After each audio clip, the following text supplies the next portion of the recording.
আমি মিঠুন, তোমরা দেখছো রিভিউ বাংলা। চলে আসছি এই সপ্তাহে টেক নিউজ নিয়ে। চ্যানেলে নতুন হলে ফলো করো। টেক নিউজ দেওয়ার আগে তোমাদের অন্নপূর্ণা ভান্ডারের একটি আপডেট দিয়ে রাখি। অন্নপূর্ণা ভান্ডারের যে ফর্মটি সেটা তোমরা অনলাইন ও অফলাইন দুভাবেই ফিল আপ করতে পারবে। অনলাইনে ফিল আপ করার জন্য যে পোর্টালটি চালু হবে সেখানে তোমরা গিয়ে তোমাদের নাম নথিভুক্ত করতে পারবে। এছাড়া তোমরা যদি চাও যে অফলাইনে ফিল আপ করবে তাহলে তোমাদের যেতে হবে socialsecurity.wb.gov.in এই ওয়েবসাইটটি থেকে তোমাদের এই ফর্মটি প্রিন্ট আউট বের করে সেটি ফিল আপ করে তোমাদের বিডিও অফিস অথবা এসডি অফিসে জমা করতে হবে। এছাড়াও এই বিষয়ে যদি তোমাদের কোনো রকম সাহায্যের দরকার হয় তোমরা কমেন্ট করতে পারো। চলে আসছি টেক নিউজ নিয়ে। প্রথম যে খবরটি আসছে সেটি আসছে ভিভোর তরফ থেকে। ভিভো তাদের নতুন ওএস যেটি অরিজিন ওএস 7 সেটি খুব তাড়াতাড়ি লঞ্চ করবে। এই আপডেটটি প্রথমে তোমরা ভিভোর বিভিন্ন সেটে পাবে, সেই সেটগুলি তোমরা দেখে নিতে পারো এবং পরবর্তীতে আইকুর বিভিন্ন সেটে দেওয়া হবে। শোনা যাচ্ছে যে জুন জুলাই থেকে এর বিটা আপডেট শুরু হচ্ছে এবং সেপ্টেম্বর অক্টোবর থেকে স্টেবল ভার্সন আপডেট শুরু হয়ে যাবে। ওএসটি সাধারণত অ্যান্ড্রয়েড 17 এর উপর বেস করে তৈরি করা হয়েছে। 17 এর সমস্ত ফিচার্স তোমরা এই ওএস এর মধ্যে পেয়ে যাবে। নেক্সট খবরটি আসছে OnePlus এর তরফ থেকে। শোনা যাচ্ছে যে OnePlus তাদের একটি কম্প্যাক্ট লেভেলের OLED স্ক্রিন যুক্ত একটি ট্যাবলেট লঞ্চ করতে চলেছে। একটি ট্যাবলেট হলেও এর মধ্যে 10 ইঞ্চি নিচে ডিসপ্লে হবে। এখনকার যে ট্যাবলেটগুলো আছে সেগুলো সাধারণত 12 ইঞ্চি এবং 14 ইঞ্চি থেকে শুরু হলেও এই ট্যাবটি হবে তোমাদের হাতের মুঠোয়, অর্থাৎ ট্যাবলেট হলেও এটি হবে সাইজে অনেক ছোট। অন্য ট্যাবগুলি যেখানে এলসিডি এবং এলইডি ডিসপ্লে দেয় সেখানে এই ট্যাবটি তোমাদের দেবে OLED display. Motorola X70 Pro Plus মোটরোলার আরেকটি নতুন ফোন আসছে। শোনা যাচ্ছে এটি একটি আপার মিড রেঞ্জের ফোন হতে চলেছে। কিছুদিন আগে এই ফোনটি ফ্লিপকার্টে লিস্টেড হয়েছে, তবে এর কিছু টিজারও আমরা দেখতে পেয়েছি। কেমন হবে ফোনটা তোমরা পরবর্তীতেই জানতে পারবে। চায়নায় রেনো 16 এবং 16 প্রো কিছুদিন আগে লঞ্চ হয়ে গেছে।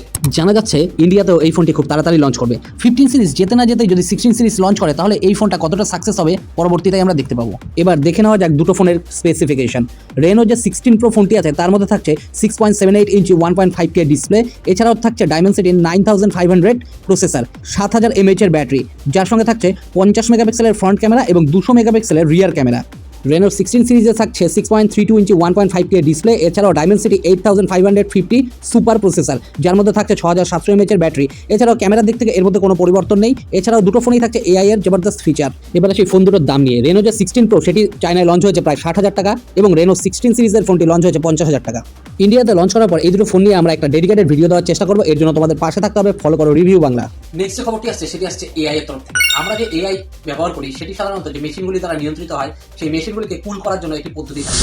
আগে যে পদ্ধতিটি ছিল SOC পদ্ধতি, তবে এটি একটি নতুন পদ্ধতির মাধ্যমে HBM পদ্ধতি যাকে বলা হচ্ছে, এর মাধ্যমে আরো বেটার কুলিং হবে, যার ফলে তোমরা যে এআই গুলো ব্যবহার করতে পারবে সেখানে প্রসেসিং হবে আরো বেশি স্মুথ এবং যে কাজগুলি তোমরা করতে অনেক সময় লাগে সেই কাজগুলি তোমাদের খুব অল্প সময়ের মধ্যেই হয়ে যাবে। নেক্সট খবরটি আসছে IQ 16 এর তরফ থেকে। এখনো পর্যন্ত যে খবর আছে তার থেকে জানা যাচ্ছে এই ফোনটির মধ্যে থাকছে 8500 mAh এর ব্যাটারি। এছাড়াও থাকছে 2K রেজুলেশনের একটি ডিসপ্লে। সবচেয়ে হাইলাইটেড ফিচার্স হচ্ছে এই ফোনটির যে ডিসপ্লে, সেই ডিসপ্লেটি 240 হার্টজ রিফ্রেশ রেট সাপোর্টেড। খবর এটাও শোনা যাচ্ছে যে এই ফোনটিতে থাকছে স্ন্যাপড্রাগন 8 Elite Gen 6 Pro যে প্রসেসরটি নিয়ে হাইপ তৈরি হয়েছিল সেই প্রসেসরটি। এই ফোনটি সম্পর্কে তোমাদের মতামত তোমরা কমেন্টে জানাতে পারো। Oppo 5X10 এর কিছু স্পেসিফিকেশন লিক হয়ে গেছে। কি থাকছে এর মধ্যে তোমরা একবার দেখে নাও। ডিজিটাল চ্যাট স্টেশন তাদের দেওয়া রিপোর্ট অনুযায়ী জানা যাচ্ছে যে এই ফোনটির মধ্যে থাকবে দুটো 200 মেগাপিক্সেলের ক্যামেরা। এছাড়াও থাকবে একটি 64 মেগাপিক্সেলের ক্যামেরা। এর মধ্যে থাকবে 3mm এর একটি প্রসেসর। এছাড়াও এর মধ্যে থাকবে 8000 mAh এর ব্যাটারি। এছাড়াও এর মধ্যে তোমরা দেখতে পাবে 1.5K রেজুলেশনের LTPO একটি display. 4 June Xiaomi 17T series launch হতে চলেছে ইন্ডিয়াতে। এখনো পর্যন্ত পাওয়া তথ্য থেকে জানা যাচ্ছে যে এই ফোনটির মধ্যে থাকছে 6.59 ইঞ্চি 1.5K HRR flat OLED display. এছাড়াও থাকছে ডায়মেনসিটি 8500 এর UFS 4.1 প্রসেসর। এছাড়াও থাকছে এর মধ্যে 6500 mAh এর ব্যাটারি, তার সঙ্গে থাকছে 67 ওয়াট ফাস্ট চার্জিং। 50 মেগাপিক্সেলের ক্যামেরা সহ এর মধ্যে থাকছে 12 মেগাপিক্সেলের একটি ক্যামেরা। এছাড়াও থাকছে 32 মেগাপিক্সেলের সেলফি ক্যামেরা। এই ফোনটি লঞ্চ করার পর এই ফোনটি নিয়ে আমরা একটি ডেডিকেটেড ভিডিও দেবো। এরপর আসছি আজকের অফার নিয়ে। স্ক্রিনে যে টিভিটি দেখতে পাচ্ছ সেটি থমসন কোম্পানির একটি HD রেডি টিভি। এটি 2025 সালে লঞ্চ করা একটি নিউ এডিশনের টিভি, যার মধ্যে থাকছে 20 ওয়াটের স্পিকার। এছাড়াও থাকছে হাই ব্রাইটনেস, তার সঙ্গে থাকছে 178 ডিগ্রি ওয়াইড ভিউ অ্যাঙ্গেল। আজকের অফার প্রাইসে এই টিভিটি তোমরা পেয়ে যাবে মাত্র 7199 টাকায়। এই অফার প্রাইসে তোমরা যদি টিভিটি কিনতে চাও তাহলে ডেসক্রিপশনে দেওয়া লিঙ্কে ক্লিক করে তোমরা এই টিভিটি পারচেস করতে পারবে। আজকে লাস্ট খবরটি আছে পোকোর তরফ থেকে। X9 Pro Max যেটি লঞ্চ হতে চলেছে তার মধ্যে থাকছে 12000 mAh এর ব্যাটারি। এছাড়াও এর মধ্যে ফ্ল্যাগশিপ লেভেলের ক্যামেরা এবং এর প্রসেসর ব্যবহার করা হবে। এই ফোনটি নিয়ে আমরা পরবর্তীতে একটি ডেডিকেটেড ভিডিও দেবো, এর জন্য ফলো করতে হবে রিভিউ বাংলা।